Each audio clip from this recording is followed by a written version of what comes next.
അറിഞ്ഞു മനസ്സിലാക്കാൻ പറ്റാത്തവരോട് പറഞ്ഞു മനസ്സിലാക്കാൻ ശ്രമിക്കരുത് കേട്ടോ. അപ്പൊ ഏവർക്കും വൃന്ദാവനത്തിലേക്ക് സ്നേഹപൂർവ്വം സ്വാഗതം. ഇന്ന് നമുക്ക് 2024 മെയ് മാസത്തിലെ വ്യാഴമാറ്റത്തില് ഉത്രം നക്ഷത്രക്കാരുടെ ഫലം എന്താണെന്ന് നോക്കാം അല്ലേ. പൊതുവില് കുറെ ക്ലേശങ്ങളും സങ്കടങ്ങളും ഒക്കെ ഉണ്ടായിരുന്നു ലൈഫില്. കുറച്ചൊക്കെ കഴിഞ്ഞു. എന്നാല് ഇനി അങ്ങോട്ട് നല്ലതായിരിക്കുമോ എന്നുള്ള ആശങ്കയില്ലേ? ആ ആശങ്കയ്ക്ക് ഒരു വിരാമം പോലെ ഒന്ന് ചിന്തിക്കുക. നമ്മുടെ ലൈഫില് വ്യാഴവും ശനിയും ദിവസങ്ങളും ഒക്കെ മാറി വരും. നമുക്ക് മാറ്റം അനിവാര്യമാണ് കേട്ടോ. നമ്മുടെ ലൈഫില് നമ്മൾ എങ്ങനെ ജീവിക്കണം, നമ്മൾ എന്തായിരിക്കണം, നമ്മൾ എന്ത് ചെയ്യണം എന്നൊക്കെ തീരുമാനിക്കേണ്ടതേ നമ്മളാ. വ്യാഴോ ശനിയൊന്നും അല്ല കേട്ടോ. അപ്പം അതനുസരിച്ച് അതേ വീക്ഷണത്തോടു കൂടി വേണം ഓരോ റിസൾട്ടും ഓരോ ഫലങ്ങളും നമ്മൾ വീക്ഷിക്കാനായിട്ട്. കേട്ടല്ലോ. അപ്പൊ നമുക്ക് ഉത്തരക്കാരുടെ ഫലം എങ്ങനെയുണ്ടെന്ന് നോക്കാം.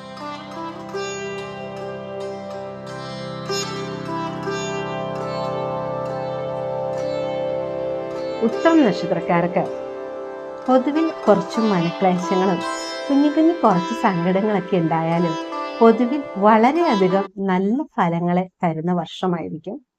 എപ്പോഴും മനസ്സിൽ ഇങ്ങനെ ആവശ്യമില്ലാത്ത കുറച്ച് ആദികളും സങ്കടങ്ങളും ഒക്കെ വെച്ചുകൊണ്ടിരുന്നാലും അതിനെയൊക്കെ അങ്ങ് ഓവർകം ചെയ്ത് കടക്കാൻ പറ്റും കേട്ടോ.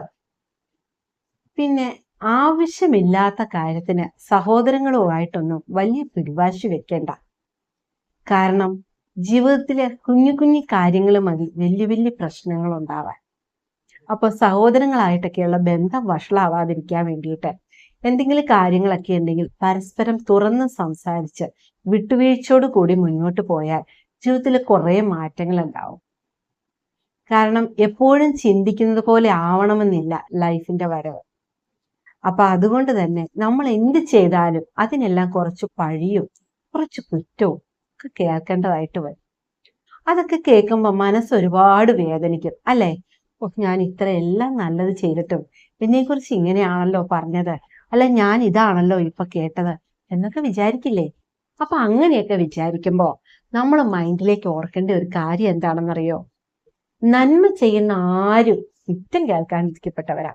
എന്തെല്ലാം ഗുണം നമ്മൾ കൂടുതൽ ചെയ്യുന്നോ അവരുടെ ഭാഗത്തുനിന്ന് കൂടുതൽ കുറ്റങ്ങളും നമ്മൾ കേൾക്കേണ്ടതായിട്ട് വരും. ഒരിക്കലും നമ്മൾ മൈൻഡിൽ ചിന്തിക്കുക പോലും ചെയ്യാത്ത കാര്യങ്ങളെ കുറിച്ച് നമ്മൾ ഒരുപാട് ആരോപണങ്ങൾ കേൾക്കേണ്ടതായിട്ട് വരും.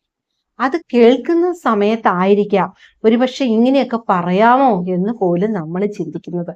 പറഞ്ഞിട്ട് കാര്യമില്ലല്ലോ, നമ്മളല്ലല്ലോ ചിന്തിക്കുന്ന, അവരല്ലേ.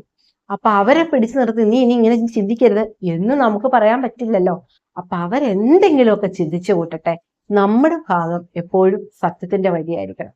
നമ്മൾ സത്യത്തോടു കൂടിയും നീതിനിഷ്ഠയോടു കൂടിയും നല്ല മൈൻഡോടു കൂടിയും ജീവിക്കുമ്പോൾ നമുക്കെതിരെ ആരോപണങ്ങൾ പറഞ്ഞാലും നമ്മുടെ കുറെ ജീവിത പ്രശ്നങ്ങളും കുറെ സങ്കടങ്ങളും വിഷമങ്ങളും ഒക്കെ അവരങ്ങ് ഏറ്റെടുത്തോളും. അതുകൊണ്ട് അതങ്ങനെ ഓർത്തങ്ങോട്ട് സമാധാനിക്കണം കേട്ടോ. പിന്നെ ഇങ്ങനെയാണെങ്കിലും സാമ്പത്തികമായിട്ടുള്ള നേട്ടങ്ങളും ധനപരമായിട്ടുള്ള വരവും ചെലവും ഉണ്ടാവും. അപ്പൊ വരവും ചെലവും കൂടെ നമ്മളൊന്ന് ഏകീകരിച്ച് കൊണ്ടുപോയില്ലെങ്കിൽ വരവ് പോലെ തന്നെ ചെലവും ഉണ്ടാവും. വരവിൽ കൂടുതൽ ചെലവുണ്ടാവാൻ സാധ്യതയില്ല, പക്ഷെ വരവ് പോലെ തന്നെ ചെലവുണ്ടായി പോകും. വീടിൻ്റെതായ അറ്റകുറ്റപ്പണികളോ വീട് നിർമ്മാണം തന്നെയോ നടക്കാനുള്ള സാധ്യതയുണ്ട്. എപ്പോഴും മനസ്സിൽ കൂടുതൽ ഇങ്ങനെ അലട്ടുന്ന കാര്യങ്ങൾക്കൊക്കെ ഒരു സൊല്യൂഷൻ കണ്ടുപിടിക്കാൻ വല്ലാതെ സങ്കടപ്പെടുമ്പോൾ അതിനുള്ള സൊല്യൂഷൻ ഒരുപക്ഷെ നമ്മുടെ മുന്നിൽ തന്നെ വന്നെത്താനുള്ള യോഗങ്ങളൊക്കെ ഉണ്ട് കേട്ടോ. പിന്നെ ആത്മാർത്ഥത കൂടുന്നിടത്തുനിന്നൊക്കെ കുറച്ച് സങ്കടങ്ങളൊക്കെ കൂടുതൽ കിട്ടിയെന്നിരിക്കും. അതിലൊന്നും വലിയ മനപ്രയാസപ്പെടാനില്ല. കാരണം നമ്മൾ ആത്മാർത്ഥതയോട് കൂടി ചെയ്തു കൊടുത്ത കാര്യത്തിനല്ലേ നമുക്ക് സങ്കടം കിട്ടുക. അതുകൊണ്ട് അങ്ങനെ വലിയ സങ്കടങ്ങളും ദുരിതങ്ങളും വിഷമങ്ങളും ഒന്നും ചിന്തിക്കണ്ട കേട്ടോ. പിന്നെ വേറൊരു കാര്യമുള്ളത്, വിദേശത്തൊക്കെ പോകാൻ ശ്രമിക്കുന്നവർക്ക് അതിനൊക്കെ പറ്റുന്ന സമയമാണ്. വിദ്യാർത്ഥികൾക്കൊക്കെ അനുകൂല സമയമാണ്. തൊഴിൽ അന്വേഷിക്കുന്നവർക്കൊക്കെ തൊഴിലിന് പറ്റുന്ന യോഗങ്ങളുള്ള സമയമാണ്. അതുപോലെ സ്ഥാനക്കയറ്റം, ജോലിയിൽ സ്ഥലം മാറ്റം, അല്ലെങ്കിൽ കുറച്ചും കൂടെ ഉയർന്ന തലത്തിലേക്കൊക്കെയുള്ള നീക്കങ്ങൾ ഒക്കെ ഉണ്ടാവാൻ സാധ്യതയുള്ള വർഷമാണ്. ഇതൊക്കെയാണേലും മനസ്സിന് എന്തെങ്കിലുമൊക്കെ ഏതെങ്കിലും രീതിയിൽ നമ്മളെ വല്ലാതെ ക്ലേശിപ്പിച്ചുകൊണ്ടിരിക്കും. മനസ്സിന്റെ ക്ലേശം നമുക്കിതിനകത്ത് പറയേണ്ട ഒരു വിഷമം തന്നെയാണ്. ധനപരമായിട്ടും അതുപോലെ തന്നെ ബന്ധുക്കളൊക്കെ ആയിട്ടും നല്ല അടുപ്പങ്ങളൊക്കെ ഉണ്ടാവാം. അതായത് സ്വന്തക്കാരല്ല, ബന്ധുജനങ്ങളൊക്കെ ആയിട്ട് നല്ല അടുപ്പം ഉണ്ടാവാനുള്ള സാധ്യതയുണ്ട്. അതുപോലെ ഭൂമി ലാഭം ഉണ്ടാവും, ധനനേട്ടം, അതുപോലെ വളരെ കാലമായിട്ട് മനസ്സിൽ ആഗ്രഹിച്ചിരുന്ന കാര്യങ്ങളൊക്കെ നേടിയെടുക്കാൻ പറ്റുന്ന വർഷമായിരിക്കും. വിവാഹമൊക്കെ താമസിച്ചു നിൽക്കുന്നവർക്ക് വിവാഹങ്ങളൊക്കെ അനുകൂലമായിട്ട് വരാനുള്ള സമയമുണ്ട്, സാധ്യതയുണ്ട്. എന്നിരിക്കലും വിവാഹ കാര്യങ്ങൾ വരുമ്പോൾ അതേക്കുറിച്ച് നല്ല രീതിയിൽ പഠിച്ച് അവലോകനം ചെയ്ത് ചിന്തിച്ച് അറിഞ്ഞു മാത്രം നമ്മൾ ഒരു ലൈഫിലേക്ക് കടക്കുക. അല്ലെങ്കിൽ നമുക്ക് അതിൽ നിന്ന് ഒരുപാട് പ്രശ്നങ്ങളൊക്കെ ഉണ്ടാവാനുള്ള സാധ്യതയുണ്ട്. അതുപോലെ എന്തെങ്കിലുമൊക്കെ കൊടുക്കൽ വാങ്ങലുകള്, ജാമ്യം നിൽക്കലുകള്, ചെക്ക് കൊടുക്കലുകളൊക്കെ ലാസ്റ്റ് ഒരു ചെറിയ പിണക്കത്തിലൊക്കെ കലാശിക്കാനുള്ള സാധ്യതയുണ്ട്. അതിപ്പോ സഹോദരങ്ങളാണെങ്കിൽ പോലും അത് ലാസ്റ്റ് മാനസികമായ ഒരു വിഷമത്തിലേക്ക് വഴി നയിക്കും കേട്ടോ. പിന്നെ എപ്പോഴും നമ്മളിങ്ങനെ ലൈഫിനെ കുറിച്ച് ചിന്തിക്കുമ്പോൾ നമ്മൾക്ക് സക്സസ് ആകണമായിരുന്നു, അല്ലെങ്കിൽ എനിക്ക് ഇന്ന കാര്യം വേണമായിരുന്നു എന്ന് നിങ്ങൾ ഒരുപാട് വട്ടം ആലോചിച്ച കാര്യങ്ങളൊക്കെ ഈ വർഷം നിങ്ങളൊന്ന് മനസ്സ് വെച്ചാൽ നേടിയെടുക്കാവുന്നതേ ഉള്ളൂ.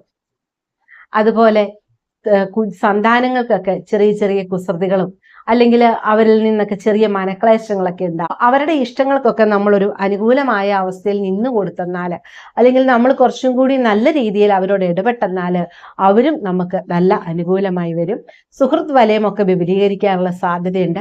ബിസിനസ്സിലൊക്കെ നേട്ടങ്ങൾ ഉണ്ടാവാനുള്ള സാധ്യതയുണ്ട്. ആകെ മൊത്തത്തിൽ നമ്മൾ ചിന്തിക്കുമ്പോൾ വലിയ പ്രശ്നങ്ങളോ അല്ലെങ്കിൽ വലിയ മനക്ലേശങ്ങളോ ഒന്നുമില്ലെങ്കിലും പൊതുവിൽ മാനസികമായി ചെറിയ വിഷമങ്ങൾ, കുഞ്ഞു കുഞ്ഞു ബുദ്ധിമുട്ടുകളൊക്കെ ഉണ്ടായാലും നല്ല സന്തോഷമുള്ള വർഷമായിരിക്കും. ശുഭകരമായിട്ടുള്ള യാത്രകളൊക്കെ ഉണ്ടാവാം. അത് തീർത്ഥയാത്രകളാവാം, സുഹൃത്തുക്കളുമൊത്തുള്ള യാത്രകളാവാം. അതുപോലെ ധനാഗമം പ്രതീക്ഷിക്കാത്ത സമയത്തൊക്കെ നമ്മുടെ കൈവശം എത്തിച്ചേരാനുള്ള യോഗങ്ങളുണ്ട്. അതുപോലെ തന്നെ വലിയ വലിയ വ്യക്തികളുമായിട്ടൊക്കെ സുഹൃത്ത് ബന്ധങ്ങളൊക്കെ സ്ഥാപിക്കാനുള്ള യോഗമുണ്ട്. അങ്ങനെ ചുരുക്കി പറഞ്ഞാൽ ഉത്തര നക്ഷത്രക്കാർക്ക് വലിയ കുഴപ്പമില്ലാതെ അത്യാവശ്യം നല്ല രീതിയിലുള്ള സമയമാണ് കടന്നു വന്നിരിക്കുന്നത്. അതിപ്പോ ഇന്നോ നാളെയോ ഒന്നും വന്നെന്നില്ല കേട്ടോ. കാരണം ഇപ്പൊ വെയിൽ തന്നെ എനിക്ക് നല്ല നാളെ തൊട്ട് ഞാൻ ഇനി ജോലിക്കൊന്നും പോടില്ല, എനിക്ക് നല്ല സമയമല്ലേ എന്നൊന്നും ചിന്തിച്ചിരിക്കാതെ വേഗം കുറച്ചും കൂടി ഇപ്പൊ ചെയ്യുന്നതിൽ കുറച്ചുകൂടി നന്നായിട്ട് അധ്വാനിച്ചോ കേട്ടോ. അപ്പൊ ജീവിതം നമ്മുടെ കൈപ്പിടിയിലുണ്ടാവും, നമുക്ക് ജീവിതത്തിൽ വെച്ചിരിക്കാൻ പറ്റും. അപ്പൊ ഇത്രയും സമയം എന്നോടെത്തി വൃന്ദാവനത്തിൽ സഞ്ചരിച്ച നിങ്ങൾക്ക് ഏവർക്കും സ്നേഹത്തിന്റെ ഭാഷയിൽ നന്ദി, നമസ്കാരം.